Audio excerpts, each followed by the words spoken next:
C'est une grande journée de test qui nous attend aujourd'hui, puisque nous avons le seul fabricant généraliste français, à savoir Inesis, qui nous vient de livrer sa dernière série, la série 500, qui se décline autour de fer, de wedge, d'hybride et d'un driver, que nous allons essayer dans différentes moutures avec différents types de shafts, de façon à vous dire ce que cette nouvelle série 500 d'Inesis a réellement dans le ventre et ce qu'elle nous propose pour 2020.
Mon cher Quentin, cher Franck, nous avons testé avec beaucoup de plaisir oui, un driver de la série 500 de chez Inesis. oui, Et ben maintenant c'est le moment d'en parler et de dire ce qu'on en pense, ah oui, ce qu'on en a pensé. Yark, voilà, Alors voilà la bête. voilà le bestiau. Alors vas-y, décris-nous ça. Alors là, celui-là, il fait hyper arrondi de partout, Très classique. très classique. Alors, au niveau visuel général, je lui attribuerai un petit défaut. C'est qu'il est trop clair. Enfin, c'est un noir, mais hyper réfléchissant. On peut se retrouver. C'est un noir brillant. C'est un noir brillant. On peut se le retrouver en pleine poire avec la réverbération du soleil. Ça peut être gênant, mais bon, après faire du morse avec un club, ça peut toujours être utile, non? Alors déjà, ça peut servir en cas de besoin sur le parcours. Non, mais surtout, moi, je l'ai trouvé super sobre. Oui, très très sobre. Ça, j'aime bien, à vrai dire. Hein. Classique et sobre. Très classique, très sobre. Par contre, là encore, sur le driver, je trouve que la petite marque pour indiquer le sweet spot, qui est Un peu marqué trop dessus, discrète. un tout petit peu. Il est joli, il est très bien, il est posé, mais un rien trop discret. On a à nouveau là, donc, en fait, une phase de club sans strie. Du tout. C'est du dessin. C'est juste du dessin. Sur le côté, sur les côtés. Donc ça, c'est parfait.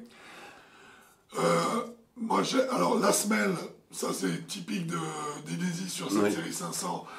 Elle est assez fade. Hein, voilà, fade. Voilà, ouais. fade. Non? Et oui. Mais par contre, une fois de plus, gros plus. Gros plus, et il n'y a pas de réglage, il n'y a rien. C'est du posé. Et il y a marqué HL pour High Launch. Oui, parce que alors, il faut savoir que ce driver n'existe pas dans différents lofts. Il n'y en a qu'un. À 12 degrés. Voilà. Alors,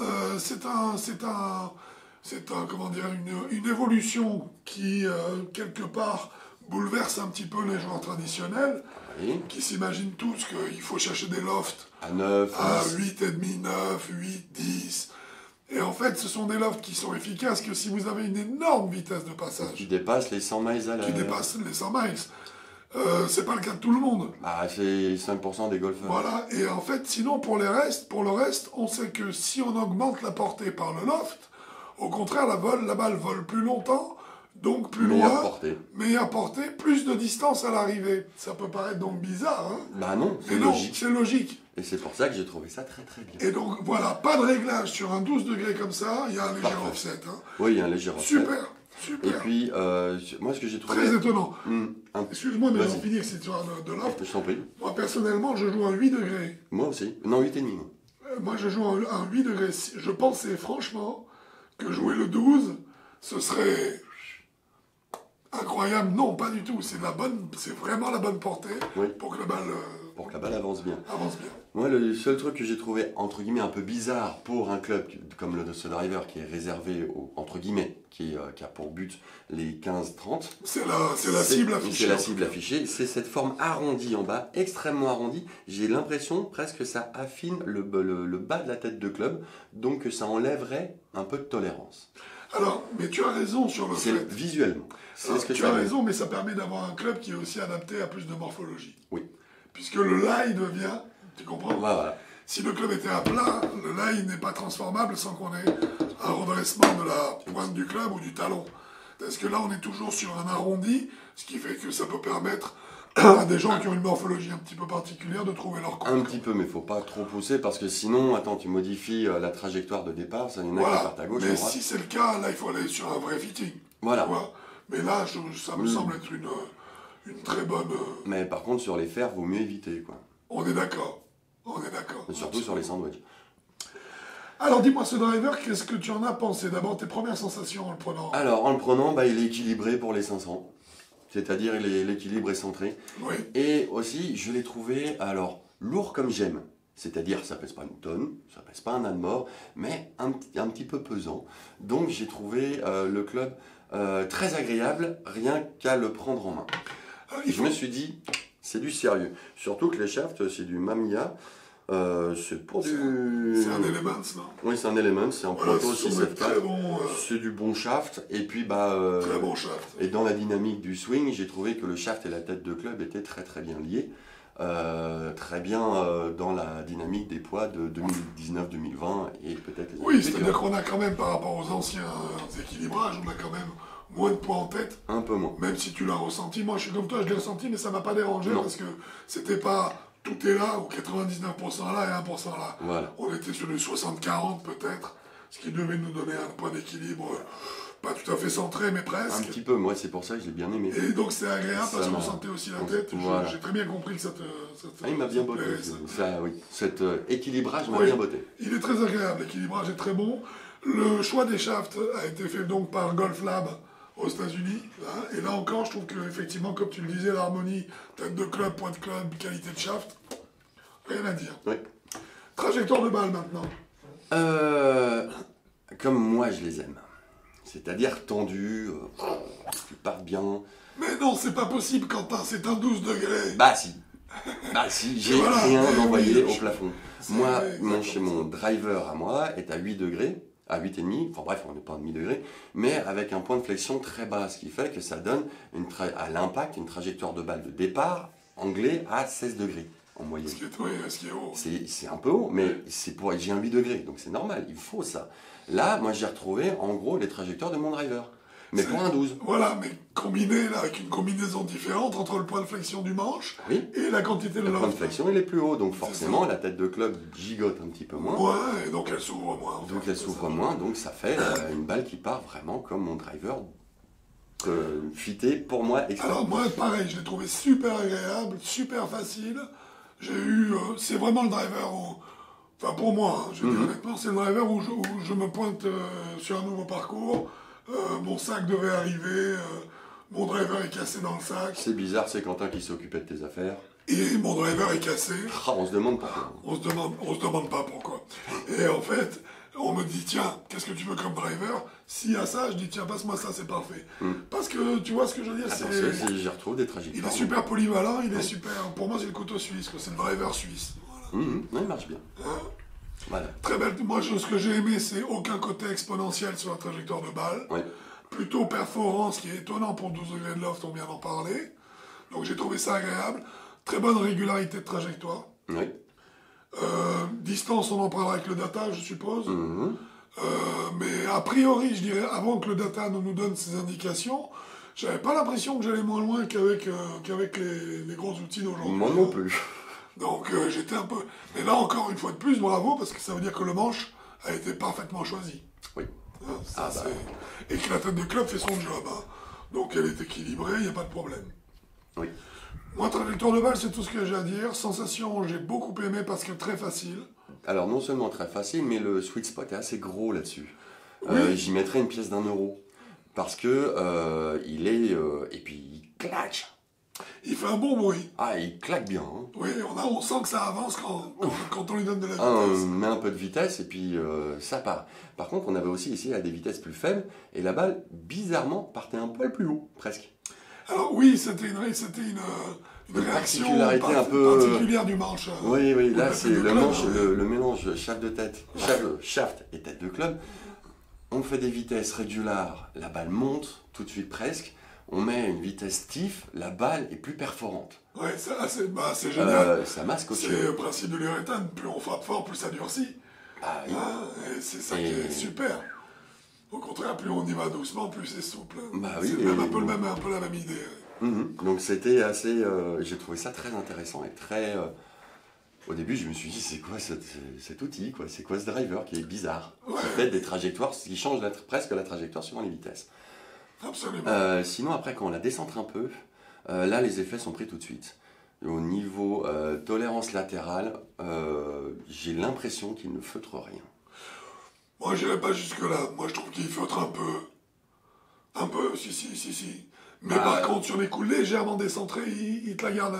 Oui, d'accord. C'est pas un driver qui arrose, hein. Tu disperses pas terriblement avec. Hein. Sauf quand tu veux un effet volontaire, où là, on a réussi dans tous les sens. Oui, on faisait les effets, mais le slice et le hook, il peut arriver assez vite. Tu y arrives, mais par contre, un fade...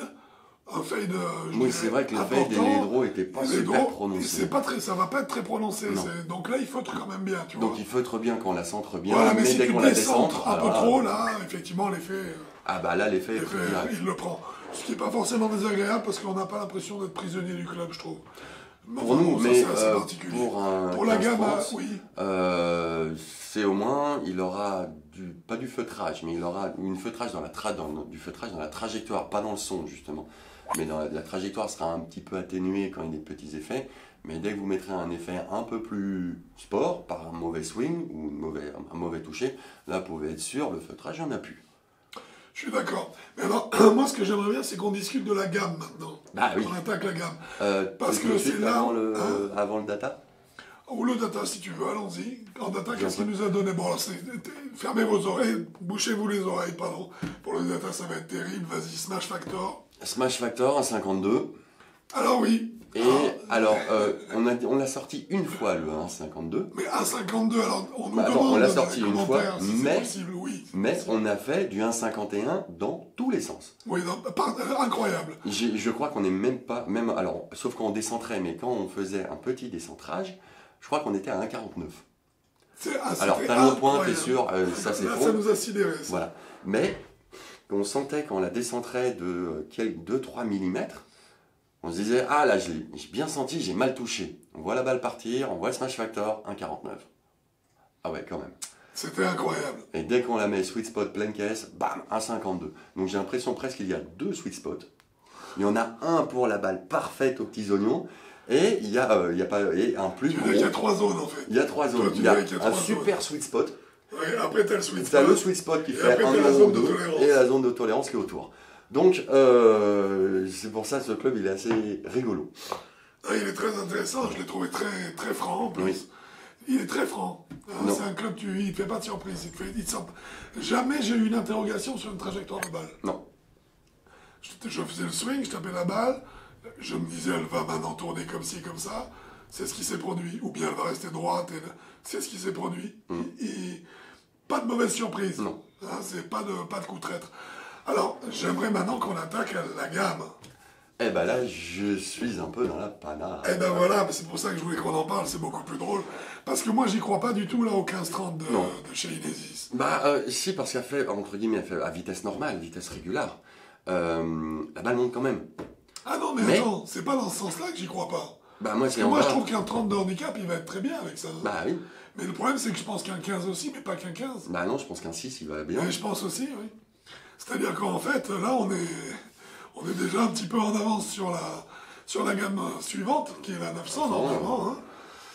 Parce qu'en fait, la gamme n'est pas de 15 à 30. La gamme de ce club-là, c'est de 6 à 30. Oui. Ah oui, complètement. Moi, je mettrais même un 6,36. 6,38, oui, oui, parce que à vitesse réduite, comme on l'a dit. Voilà. tu vois. Enfin, vitesse réduite, je ne vois vraiment pas encore ce mot-là, je suis désolé, vitesse normale. À chaque fois, je normale. compare par Et rapport à moi. surtout que le 1,52 a été obtenu aussi. Ah oui, oui. Il a été obtenu à combien? On était à 85 ou 86 miles, je crois. Même pas. Même pas, on était en dessous. Ouais, donc à vitesse normale, vraiment. Normale, pas rapide, hein, 75 miles. Entre 75 et 80. Vous êtes très nombreux c'est 90% à dépasser cette vitesse-là. Mais juste à 75, il nous a sorti un 52. Donc quelque part, et pour moi, il va à toutes les clientèles. Et donc ça veut dire qu'il va aussi bien au 36 qu'au 6. Il suffit simplement de choisir la rigidité de manche qui correspond à votre vitesse. Exactement. Et c'est tout, point final. Voilà. Donc quand on dit non, c'est pas la gamme, c'est qu'en fait, pour moi, la gamme, elle est beaucoup plus large. Ah bah oui. Parce que j'ai mis des petits missiles quand même avec ça. Ah oui, non, mais parce qu'on l'a fait. Il est amusant. Délicatement. On l'a fait normalement pour régular, puisqu'on l'avait régular. Et on a commencé à accélérer, puisque c'est aussi comme ça qu'on teste les shafts pour savoir s'ils sont vraiment de bonne qualité, ou s'ils sont pas de bonne qualité. C'est ça. Non, moi je l'ai trouvé super intéressant. Ah, oui. Vraiment. Et donc du coup, on va en arriver à la note, je pense. À la note, pour moi, ils vont à 8,5 et j'ai aucune hésitation là-dessus. Et moi non plus, et c'est la même note. Ah bah. 8,5 aussi, parce pour une fois qu'on n'est pas d'accord. Oui, il les vaut. Il les vaut bien. Et il les vaut bien, oui. Et dis-moi en fait, combien il vaut? Ah bah combien il vaut aussi, alors ça c'est très intéressant. C'est un driver qui est à 190 €. Voilà, alors vous avez bien entendu, Inesis, notre marque française généraliste, nous a sorti un driver qui prend 8,5 chez nous, ce qui est rarissime. Bah... Oui. C'est pas tous les jours, il n'y en a pas beaucoup.